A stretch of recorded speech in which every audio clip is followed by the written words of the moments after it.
नमस्कार दोस्तों, डिजिटल गुरुजी 3.0 में आप सभी का स्वागत करता हूं। Railway GK set 3 one liner GK की क्लास है। अगर आपने इससे के पहले क्लास नहीं देखे होंगे तो उनका लिंक आपको डिस्क्रिप्शन में मिल जाएगा। तो चलिए आज की क्लास शुरू करते हैं। 61 नंबर पर है, मनसबदारी प्रथा का प्रयोग भारत में सर्वप्रथम किसने किया था। मनसबदारी प्रथा का प्रयोग जो है भारत में सर्वप्रथम किसने किया था, तो अकबर ने किया था।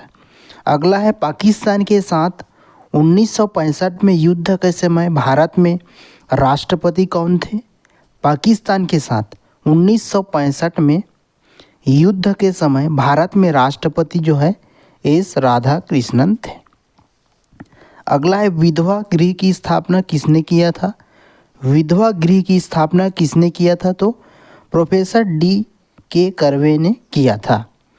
अगला है, किस संविधान संशोधन 1975 द्वारा सिक्किम भारत का 22वां राज्य बना था।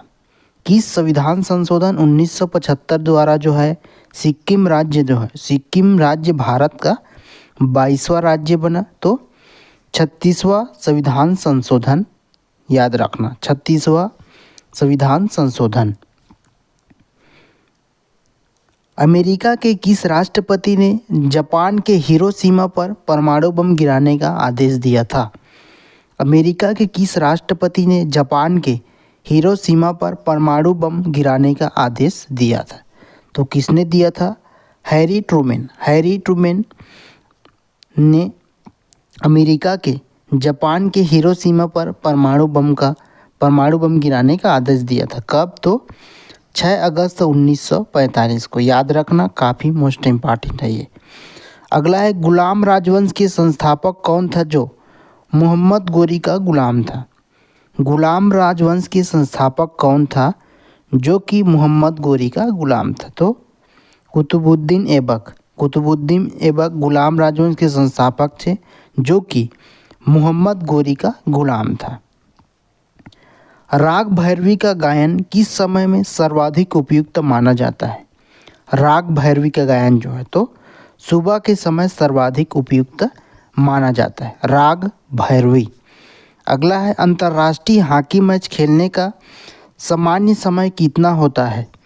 अंतर्राष्ट्रीय हॉकी मैच खेलने का सामान्य समय जो है 70 मिनट होता है। अगला क्वेश्चन है, हड़प्पाकालीन स्थल धौलावीरा किस राज्य में स्थित है।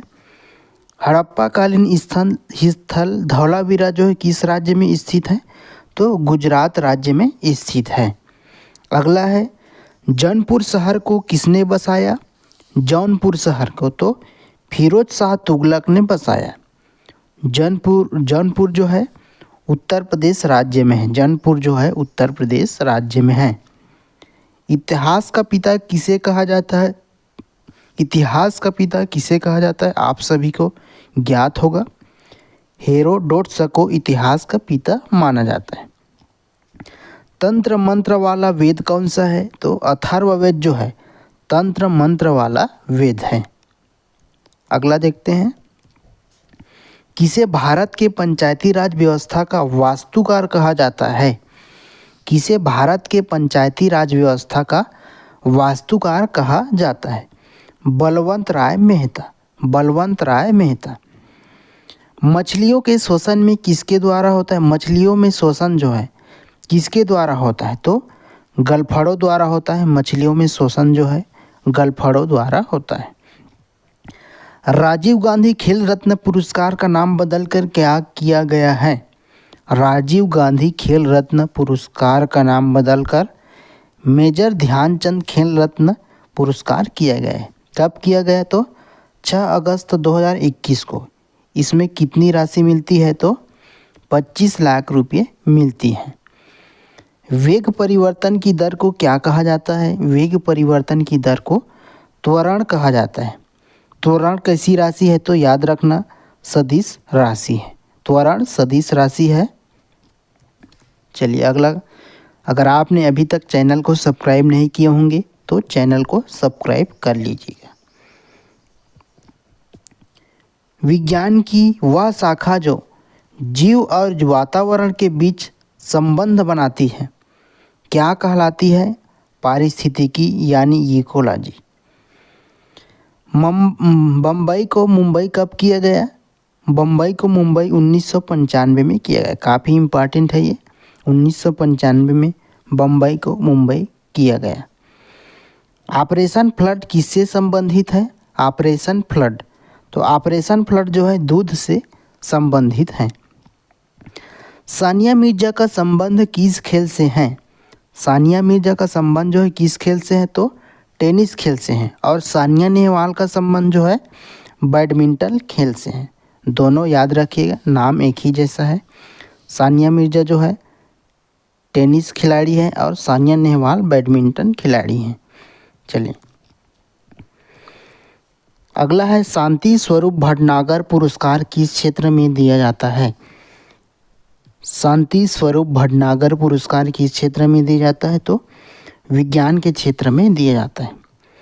सत्यार्थ प्रकाश के लेखक कौन है? सत्यार्थ प्रकाश तो दयानंद सरस्वती है। सत्यार्थ प्रकाश के लेखक दयानंद सरस्वती। स्वतंत्र भारत के प्रथम कानून मंत्री कौन थे? स्वतंत्र भारत के प्रथम कानून मंत्री कौन थे? Doctor B R Ambedkar. Doctor B R Ambedkar. कांसा किसका मिश्र धातु है? कांसा किसका मिश्र धातु है? तो तांबा और टीन का मिश्र धातु है। तांबा और टीन का।